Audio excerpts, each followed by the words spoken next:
Hey, Joe. It wasn't too long ago that we actually talked, No, it I believe in wasn't. April. Yeah, it was Yeah. great. I got wind that you were up to something special this week. You're up in Seattle. What are you doing up there? When we talked in April, I had hinted at the fact that I was getting ready to seriously consider jumping into the river again. We were talking about currents last time, and Right. so thinking about jumping into that current of recording a new project. And it happened so fast in April, I can't even tell you. It was just quite an interesting process, one that I've never really experienced before. So it came basically after we had a conversation, things accelerated at that point, or? Absolutely, a great deal. I had my feelers out and to two specific people that were very instrumental in kind of being the glue between all of the records, and that would include the recording studio that I've always recorded at, as well as my great friend and sound engineer, Frank Breedy. And, the stars aligned, and the owner of the studio said, "You come back whenever you want, and Oh, we'll wow. schedule you in whenever you can." And my friend Frank just said, "I'll do whatever you want to do another record with you." So, with that in mind, and not having an idea about how much it was going to cost or anything, I just trusted the fact that this really needed to happen for me. The album is The View from Here, and obviously you think of landscape, but there's a metaphor there because as an aging gentleman of 62, we talked about my albums, The Key, Yeah. and other albums that have kind of an allegory or an archetypal journey in them. And The View from Here can be taken physically, or it can be taken more of a non-literal sense where you're talking about, this is where I'm at in my walk. This is where I am in my journey of life. This is where I am in my transition, Yeah. from one thing to another. So the process of actually composing the music literally took 3 weeks in April and the first week of May. And I actually composed 11 songs. There's Wow. 12 songs on the record, but I composed 11 songs in about 3 weeks. And the biggest surprise for me was I actually wrote it all out in hand with pencil on manuscript paper. And that was the first time in 12 records I've ever actually written out complete piano parts. I've always written out lead sheets. So that was painstaking, but it was such a cathartic experience. And it Hmm. was almost like a painter studying a canvas and coming back to it day after day after day and saying, no, I don't like that color here. I'm Tweak gonna it. just adjust it a little bit. And so Yeah. here I am. I'm looking at this manuscript that's like 6 pages long, and I'm like, I don't like that voicing over there. And so I'd go back and erase it and switch it out or do something different. And a lot of it just kind of came, and it just kind of created itself on paper as I was going. So that was Do a you, very, very gratifying experience. it's been quite a while since your last project, right? Oh my gosh, yes. My last project was a co-project with my wife Elizabeth. Yeah. Yeah. It was called One Piano, and it was released in 2001. Yeah.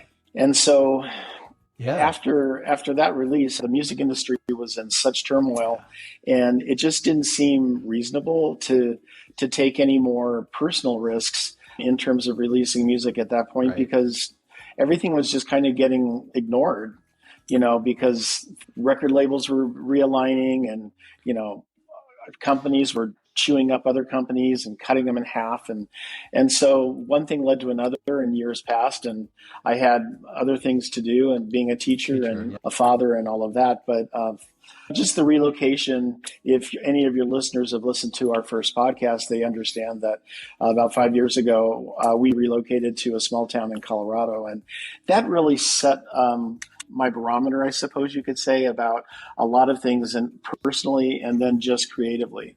I can't believe that was August, and here I am on our very last day of mixdown. We're actually done. My engineer right now is sending the waveforms to a master engineer in New York. So I'll probably have mastered mixes in a couple of days, Wow. and That's crazy. yeah, so it's pretty exciting. That's really exciting. When you went into this, I mean, you've reached, I'm going to say it, I know you're humble about this, but you've reached a certain level of mastery years ago. But did you find that as you were going in through this project, you were stretching yourself? Oh my goodness, yes. in what ways? And you can get specific because I want to connect with some Yeah, of those yeah. friends and your students too, by the way, Right. And number one, if you stop learning at any point, there's no more growth if you stop learning. Whether it's your craft, like my composing or my piano playing, or whether it's anything in your life, if you stop being open to being learned and you start creating a fixed mindset, you are never going to grow any past that moment. And that is one of the biggest lessons I could ever say to anyone. I would say that to a student.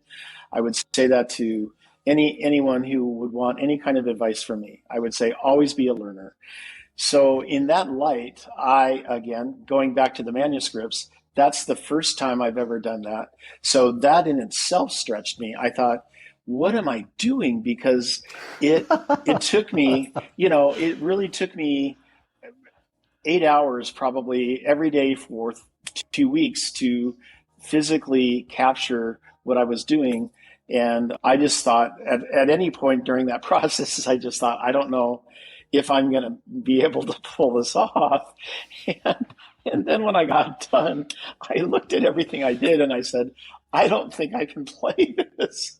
So that in itself is stretching me. And then, of course, I spent the next 6 months trying to play what I had written. And there's so many technical things that I have never taken those kinds of risks in a solo piano album to do.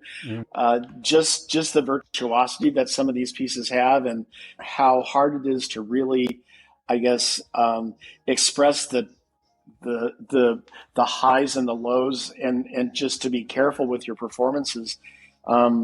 Really, really challenging. So, yeah. Wow, that's amazing. Yeah. And you didn't back down from it either. No. I think I'll get the eraser out and take some of those notes out. I was too committed. There was no way I was not going to make this happen. Some of these takes, my poor engineer, he's like, okay, 43, take 43. So, but that didn't happen too often. But it's a real interesting experience to get back on a horse after 20 years.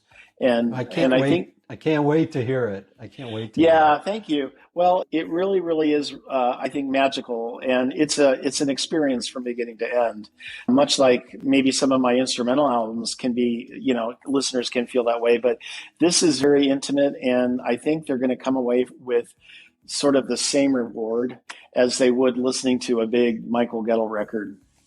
So it's solo piano. Are you it's solo putting piano. Anything else in the backgrounds, or there are some a few surprises in the background, and a couple of third hands and that kind of thing. So, yeah, for sure.